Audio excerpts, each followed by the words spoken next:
mereka akan terhindar dari penularan penyakit pes, terutama dari bau jasad-jasad yang menumpuk.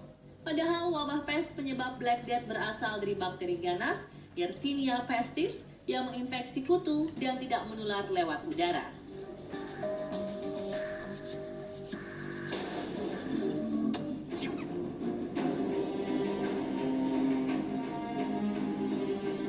Pada tahun 1878, seorang dokter di West Town, New York bernama A.J. Jessup merekomendasikan penggunaan masker kain untuk mengurangi penularan penyakit selama epidemi.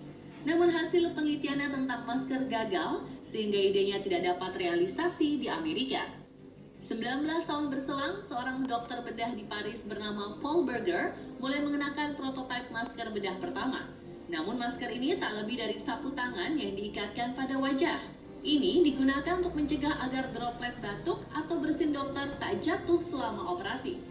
Di tahun yang sama, studi kesehatan telah mewajibkan penggunaan masker kain selama operasi, namun tidak semua dokter pada abad itu menggunakan masker.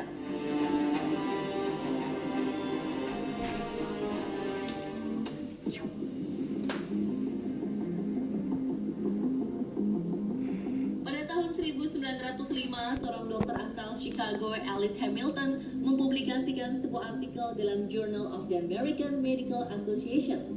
Alice melaporkan hasil penelitiannya dengan menghitung jumlah bakteri yang dikeluarkan seorang pasien demam berdarah ketika batuk atau menangis. Alice juga menghitung bakteri dari dokter dan perawat yang sehat ketika mereka berbicara ataupun saat batuk, sehingga menyarankan penggunaan masker selama operasi.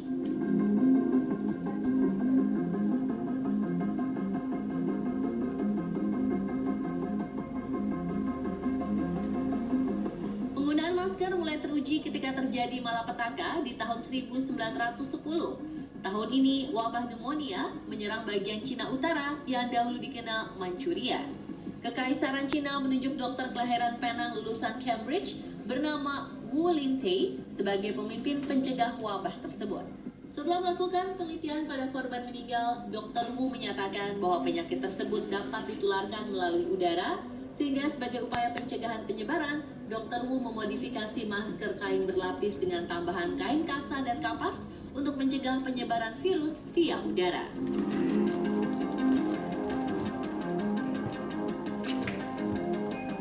Penemuan masker Dr. Wu memenangi uji coba kelayakan. Di tahun 1911, produksi masker Dr. Wu meningkat, bahkan menjadi buruan ketika terjadi wabah flu Spanyol di tahun 1918. Saat itu masker Wu sangat populer di seluruh dunia. Pada tahun 1920, masker mulai digunakan sebagai hal utama di ruang operasi. Penelitian mengenai bentuk dan bahan yang digunakan menjadi hal yang dilakukan peneliti di tahun-tahun berikutnya.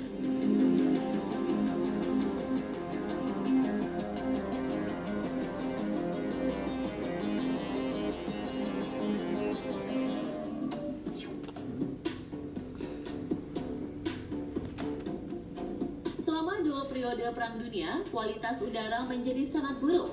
Para ilmuwan mengembangkan masker menjadi topeng penyaring udara dengan material filter fiberglass. Masker ini menyaring partikel asap dan debu guna terhindar dari infeksi paru-paru. Selain udara kotor, penggunaan senjata kimia juga mempengaruhi modifikasi masker yang digunakan. Masker gas pertama diciptakan pada 10 Mei 1915 yang dikembangkan dari helm tahanan Jerman yang tertangkap tentara Inggris. Masker gas yang ditemukan McPherson menjadi pelindung jutaan manusia dari kebutaan, cacat, dan cedera pada paru-paru. Kelak, masker buatan McPherson menjadi blueprint masker modern yang digunakan pemadam kebakaran, tentara, hingga perusahaan manufaktur dunia. Namun sifat dari masker gas yang terlampau ribet dan menimbulkan rasa tak nyaman bagi para penggunanya untuk digunakan sehari-hari membuat ahli kesehatan di seluruh dunia kembali melakukan inovasi.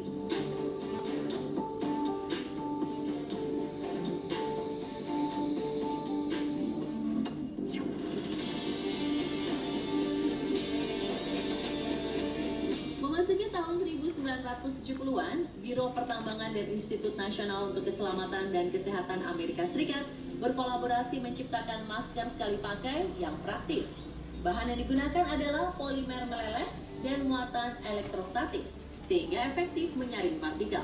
Walaupun efektif, namun para ahli menyimpulkan masker N95 tak bisa digunakan lebih dari 8 jam karena lama-kelamaan lubang di lapisan serat akan tersumbat oleh partikel. Masker berjenis N95 ini secara resmi diproduksi massal pada 25 Mei 1972.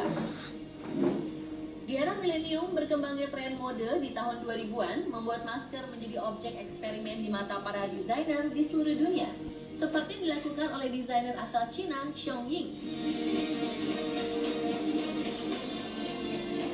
dan Mashma asal Hong Kong. Selain alat kesehatan dan pelindung diri, masker berevolusi menjadi bagian dari fashion. Tanpa mengurangi fungsi, berbagai jenis masker pun lahir dan digunakan berbagai kalangan masyarakat. Di tengah pandemi COVID-19 yang menyerang dunia, masker kain dengan berbagai motif menjadi versi abad ke-21 yang paling banyak digunakan masyarakat.